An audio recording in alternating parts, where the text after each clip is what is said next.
Somewhere, deep in the Ozark woods, lurks the two people everyone tries to avoid the most. If you're not careful, they may find you before you find them.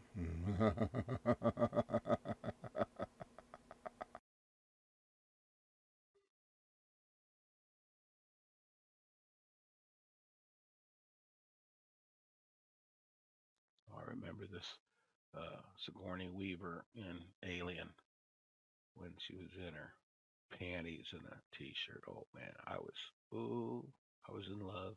I was in love when I saw that, and I bet a lot of young men were too. Let's see. BLM leader speaks out on incoming New York City mayor's policing plans.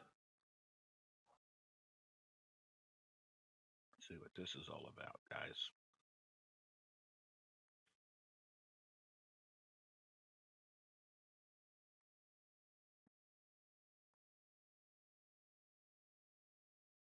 Come on, you can do it.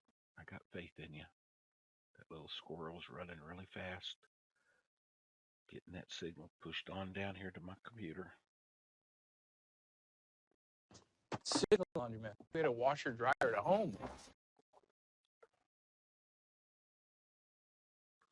There will be riots, there will be fire, and there will be bloodshed. I am not threatening anyone. I am just saying, as a natural response to aggressive oppression, people will react.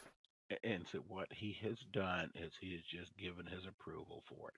This will happen as a natural response. There's nothing you can do about it. But yet, for every action, there is an equal and opposite reaction.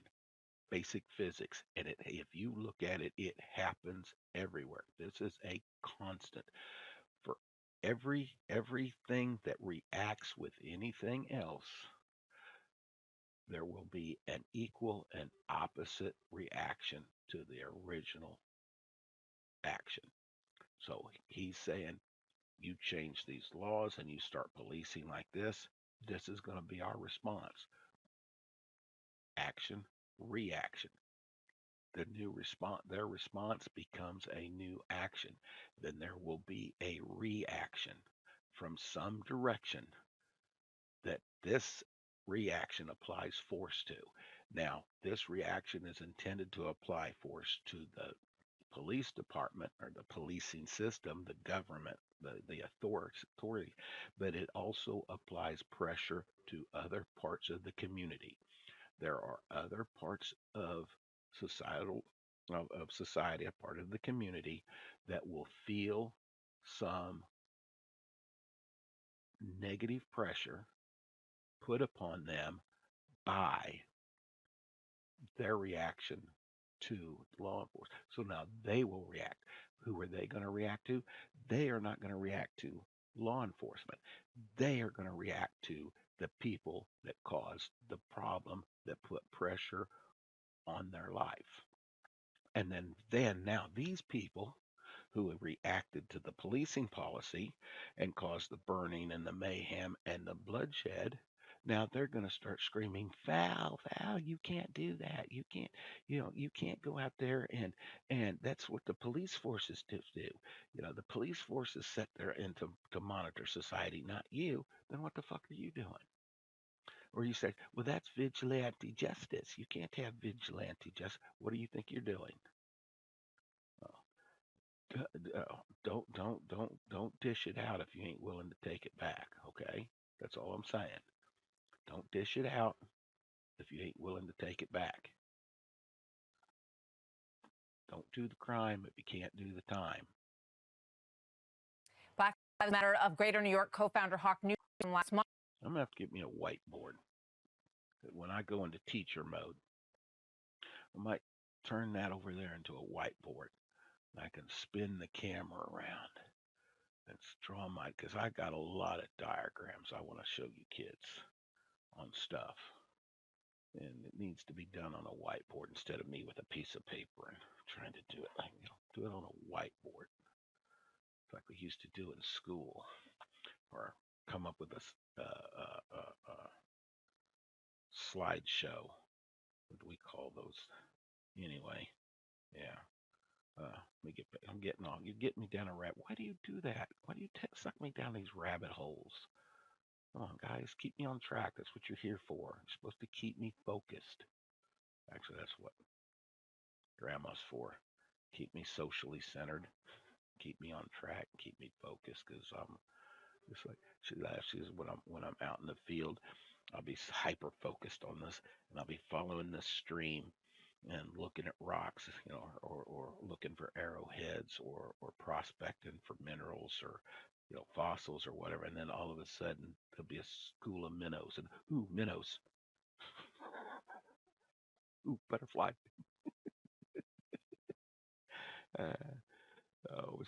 Don't let me get distracted. It's your fault. Month after meeting with New York City Mayor-elect Eric Adams about his plan to crack down on crime by returning the plainclothes officer unit to New York City streets. It was disbanded in the summer of 2020. So Adams is a retired NYPD captain, and he reportedly fired back with this quote: "We are not going to surrender to those who are saying, quote, we're going to burn down New York. Not my city," he said.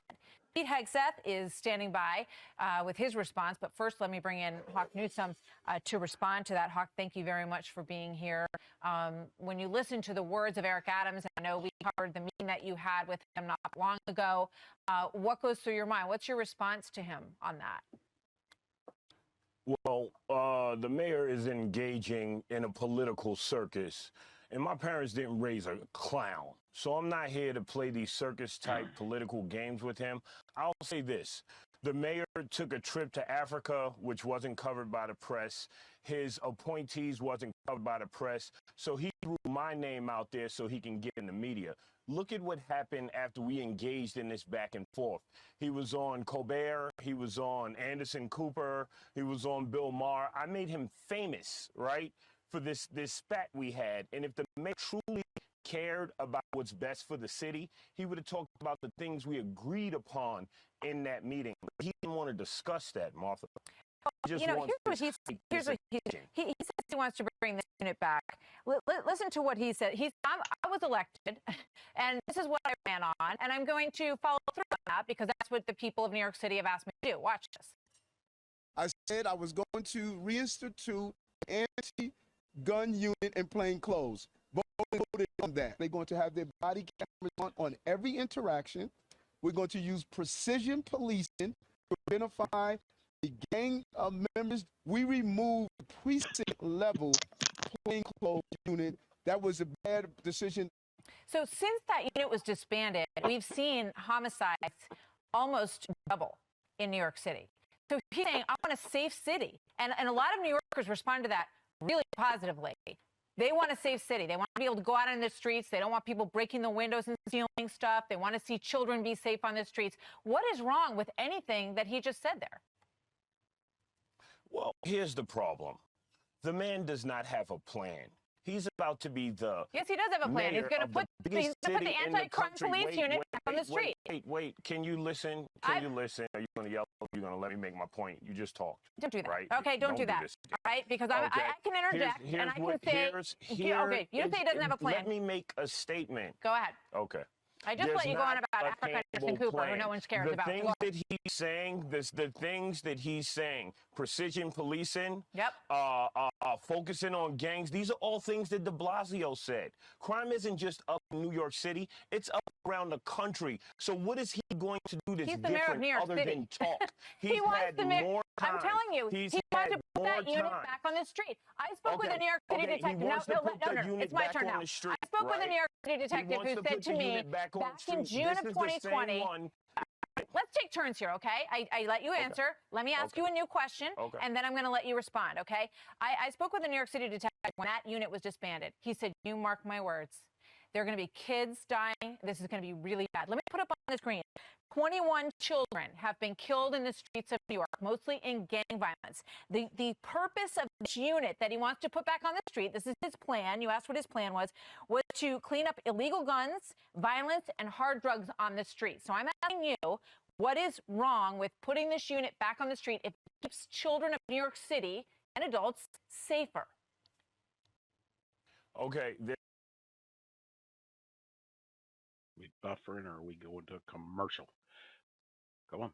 You can do it. Squirrel's tired. My little squirrel out there that I've got spinning the little wheels that causes the vacuum that gets the internet down here. It's getting tired. You know, when I pause it and tell you I gotta go check on Grandma, I'm going out and feeding my little squirrel because I want that little to be able to spin that little wheel fast so he can create that suction which can get the internet down here because the internet ends at a mile down the road and I'm just kind of sucking it down my way and picking up the last little pieces that are out there in the nether world. Now, if somebody needs to send that cloud that's out there that's got all that data in it, they need to send it this way. I'm in a rain shadow. This cloud doesn't exist over me. This thing called the Constitution. Yeah. And the Fourth Amendment protects us against illegal search and seizure. Right. Secondly, this unit has been responsible for the most high-profile deaths in the city.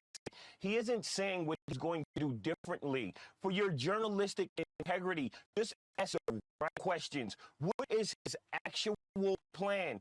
He's just talking to do this. I'm not You know what? running God for bless office. you This for is that. not a And game to there's me. that is a good thing. You know what? Just one last thing, Martha. One last thing, okay? Nobody wants our communities to be violent, but they're Okay. Now I'm gonna blow this up because this just occurred to me. And remember, I'm a scientist. I was also an ordained minister for 16 years. I studied psychology, lightly, and a lot of it was for, understanding how people interact. My business management classes, my teaching, learning how to teach. A lot of things have happened in my life to where I've been trained, not deeply. I'm not an expert, but I've been trained to notice things.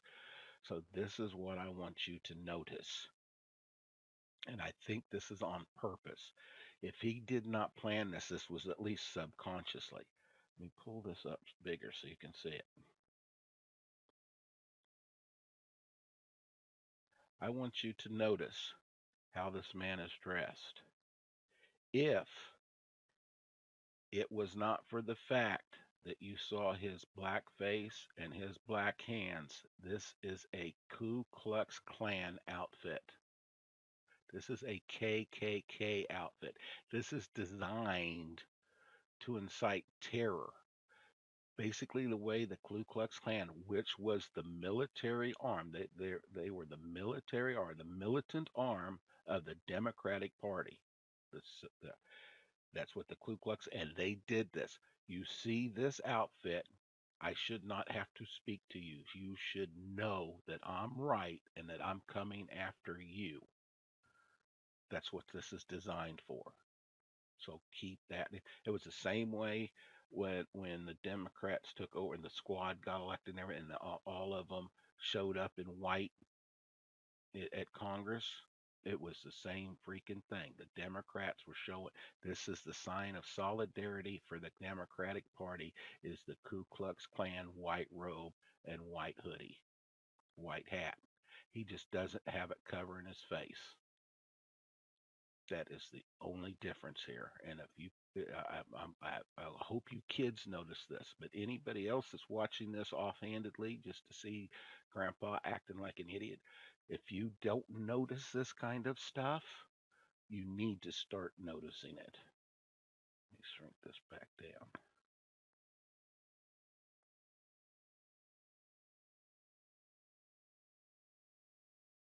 Yeah, about here. Grandma comes back in. I'll shrink it so you can see her. Okay. Anyway, well, yep, I'm still recording. Okay. Anyway, let's continue. I'm sorry. there are other ways to do it. He's not saying what he's doing differently. Duh, the Democrats have been talking about Obamacare for the last 4 years. People are poor. You just reported that if inflation is up, people don't have money. People are starving. People need to be safe. They need to know that the police are going to have their back. They need to know that when they go out on the street. Jobs and opportunities. Absolutely. Absolutely. to keep the kids safe and let the police officers go out and keep those same kids safe because they're dying at the hands of gangs who are doing. See, you don't know what it's like. You don't know what it's like to be pulled up and thrown up against No, walls. I don't. Yeah, I do. I accept you. I do. I've been there. I've been there more than once. When I lived in Milwaukee in the 70s, when I was in high school, the Milwaukee Police Department was more crooked than any of the mafia that was in any organized crime. The the Milwaukee Police Department was the largest organized crime group in the city. I kid you not, but this was known by everybody in the city. So the honest citizens just kept kept their heads down, stayed on the straight and narrow, and we survived. Okay, but I was a high schooler. Drinking age was 18 then. The city of Milwaukee I think it was a city ordinance that they could not name a street unless there was at least 3 bars on it because you could not go anywhere. City buses took you there was a large portion of the city that did not own cars because public transportation was that good inside the city. Uh, when I met Jean Renee in high school, the kids is my first wife, kids' mama. When I met her, she had never driven on any city streets. She had only been on the freeway. If they had to go anywhere inside the city, they took buses because the buses would take you everywhere. All you had to, the bus stopped every other block. So you were never more than a block away from a bus stop in any direction, and there was not the buses covered every other street. So you were never more than a block away from a bus route. What the kids when they went to school took city buses. I had a bus pass, and I had to take 2 city buses to go to school when they bused me clear across freaking town. Uh, but I had bus passes. We went everywhere. When I would go, Gene Renee lived on the northwest part of town, and I lived over on the lakefront. And I took bus to go see her until I got my motorcycle. I took a bus to go see her. Took a bus home until we got to where she'd drive. Anyway, then when we got older, we started driving back and forth on the city streets. But we took city buses on our dates because that's what you did. But no, it is the police force kept a tight rein on the city. And being a young man, I was out with young men out in a group, 4 or 5 of us out doing what young men do. Not being destructive, mischievous, but we were mischievous, and we were young men. But it would be nothing for and a lot of the cop cars weren't marked. They looked like you could only tell the cop cars by the license plate number because if I remember right, it's like the first 3 numbers or first 3 letters uh, would tell you that it was a cop car. And this car would just pull up, cops get out in plain clothes and slam you up against the wall and search you, and give you a hard time, and then push you along the way. It was their way of saying, "We're watching you."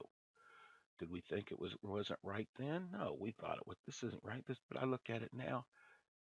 They did their job. They kept us in line. They were saying, "We're watching you." Okay, so yes, I've done that. I've been there, and I'm an adult now, and it doesn't bother me. My feelings are not that easily hurt. I wasn't doing anything wrong, so I know if they came up and frisked me, they weren't going to find drugs, they weren't going to find weapons. So that was all they were looking for. I wasn't carrying them, so I didn't care.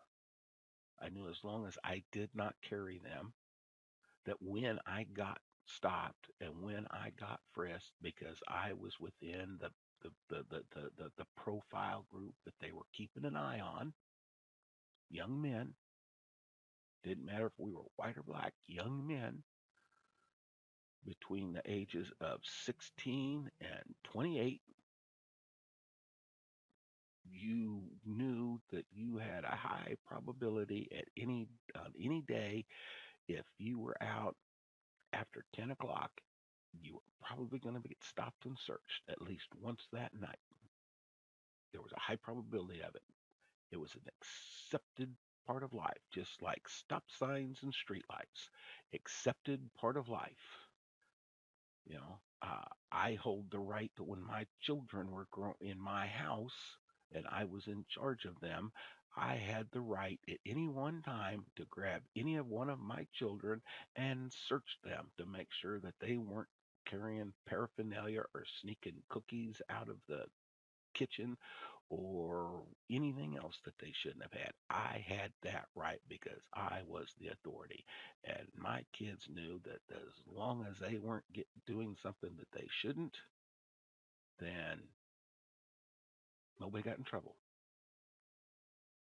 So you just grow up, okay? Grow up. Be a man, not a baby.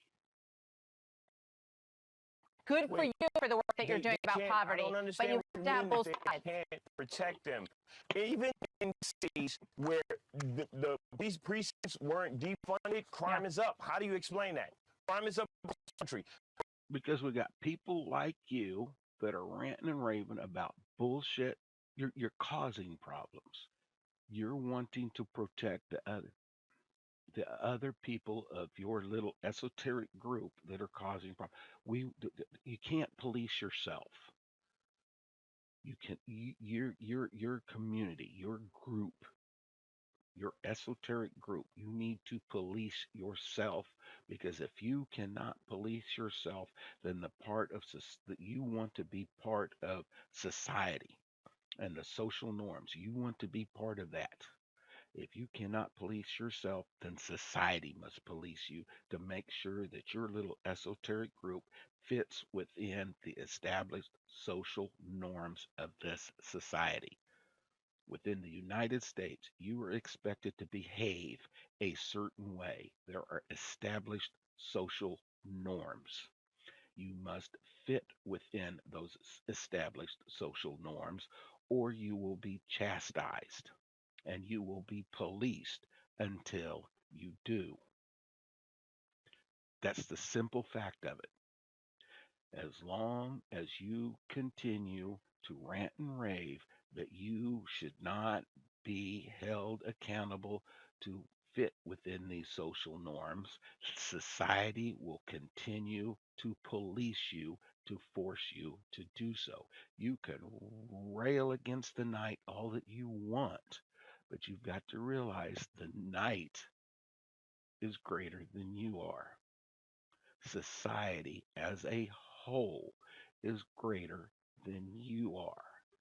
So your esoteric group must fit within the parameters of the box you want to stay in. If you don't want to live within this box, within these boundaries, the boundaries drawn by the United States of America, that social economic political boundary that is drawn, if you want to continue to live within that box, you must recognize and follow the established social norms within that box. Now, just like your esoteric group must police yourself and make corrections, so society itself will not have to interject. Society itself must self-police and make corrections. Those corrections were made. Those corrections were, we got rid of slavery. We did the civil rights. There were things that were being done. Things cannot happen instantaneously, or that creates chaos. Everything must stay within balance. So, as adjustments are made, these adjustments must be made throughout the entire system. So, the new entire system can reach a new equilibrium, and then the next adjustment can be made and let the ripple effect happen. And then you've got a new equilibrium, and you hope and pray that it moved the direction you wanted it to go. But if it didn't, then you make a correction and reshift. But it has to be done in a stepwise manner. Otherwise, you create chaos and anarchy. Just like when we do the garden, we moved here, we tilled up the ground. We did no amendments whatsoever. We planted the garden the way we wanted to plant it, just as like it was going to be a perfect garden. And we watched stuff grow. We watched the weeds grow. We watched everything grow. So now we know what our soil was capable of doing on its own, and we can add amendments. Now, we're not going to go in and bring in a freaking semi truck full of nutrients and dump it on the ground and say, there, we will never have to touch the soil again. That's not the way it's done.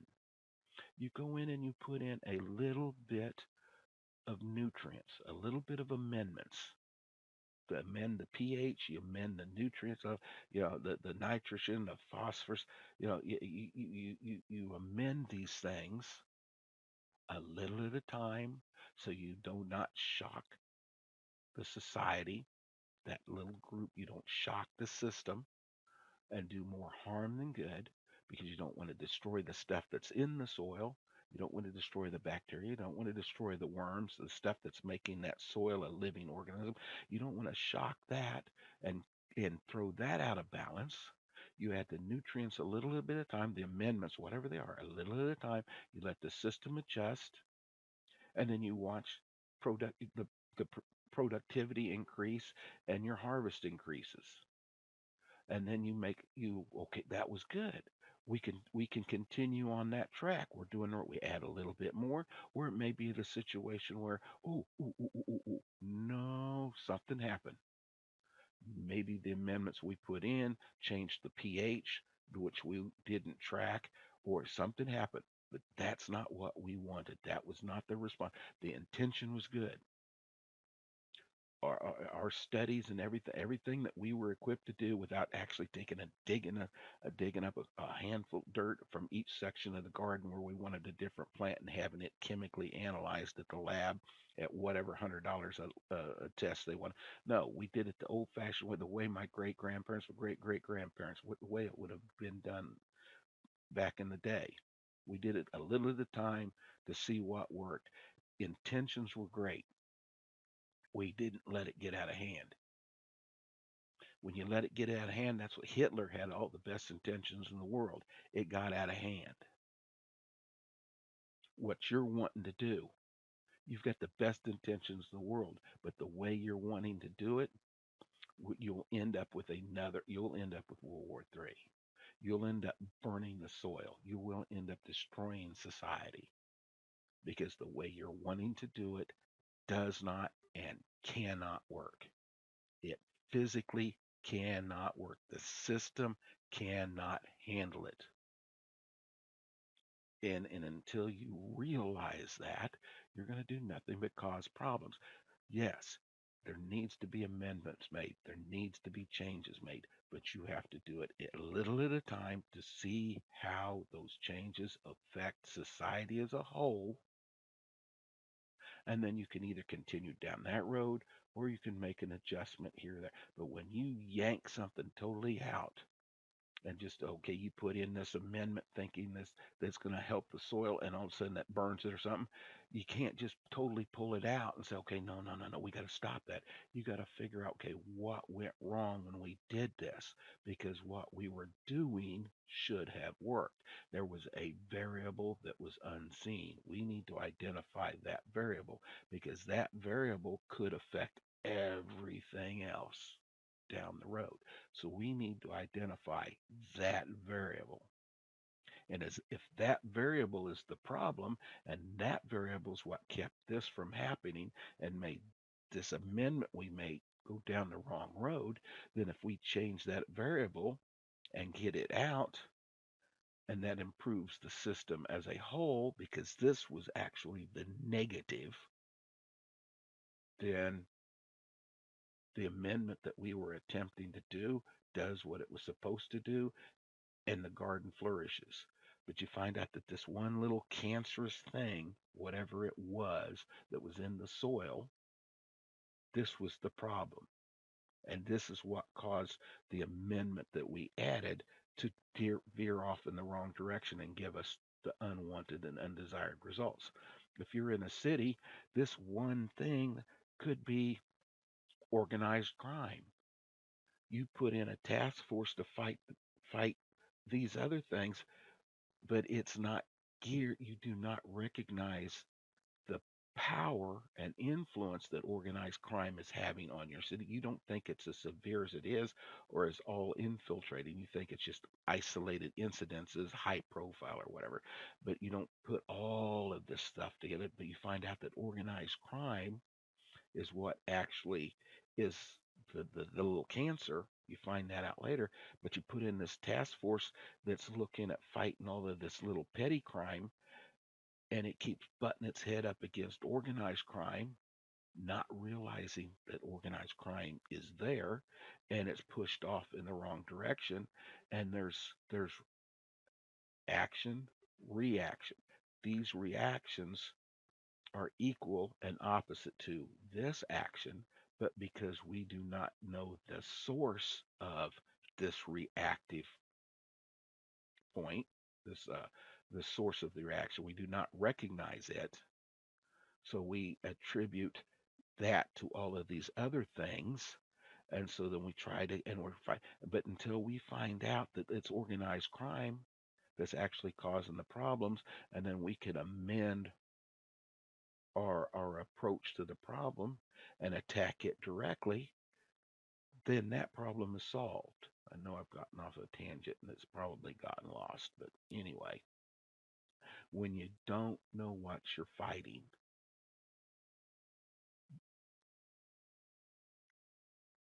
a lot of things that you try with the best intentions are likely to fail. It was that way when in discovering treatments for cancer. Until you had to go in with these broadband treatments that were doing probably just as much harm as they were doing good, but the patient lived. Until we started to be able to refine, okay, you've got this kind of cancer, so we don't need to do all of this shit, or you've got this kind of cancer, so we don't need to do all of this. We can take these chemicals out. I know when Lana had cancer, the stuff that she was taking was called Red Death. It was like one step away from killing every cell in your body. And you could only do this if the cancer came back. You could never do this treatment again. It's the way I understood it. That's how severe this was. But but for the kind of cancer that she had, they had refined it down to this treatment. Now I hope by now, because that's been 10 years ago or so. I hope by now they've made it better and it's not so harmful to the human being, but she lived. The alternative was the cancer was going to eat her up. So sometimes when there's a cancer in a city that's crime, some other social behavior that's unacceptable, you have to go in with a broadband attack until you can isolate the source and then refine your attack. And then eventually you will be able to do a pinpoint precision attack, just like the military does. They've got laser guided missiles that can hit the person inside the group that they want killed with minimal collateral damage. That took time. You know, it went from carpet bombing from hundreds of bombers carrying hundreds of bombs, carpet bombing a city, to now we can send one missile in to one building and hit one office. Okay, it took time to get there. You've got to give society time to adjust their response to the cancers that's killing society. You've got to give us time. It can't happen perfectly all at once. The way you are wanting to do it will kill the patient.